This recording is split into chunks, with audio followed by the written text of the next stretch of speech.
Hey everybody, it's Sandy. So let's talk wells. I'm here with Pete from Pete's Pump, and we're going to just talk about the drying out of a well. You know that some wells have dried out because of drought, but there is another way that a well can dry out over a period of time. So let's talk about it.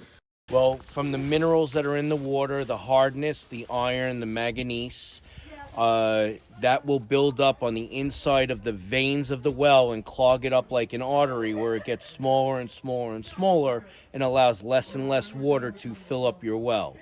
When that type of situation happens, what we typically do is we pull out the well pump, we call in a pounding rig, and we send a pounding hammer, which is usually about a half a ton to 1 ton, up and down the well to pound the ground and surge the water in and out of the well veins to take the minerals out and break them up down at the bottom of the well, and then your well will start producing more water for you. Okay, so if this happens, it's not like you have to drill a whole new well. Correct. And it sounds like this is something that really can take a period of time to actually happen in a well. Yes, you're talking years, 30, 40 years before a well will clog up like that.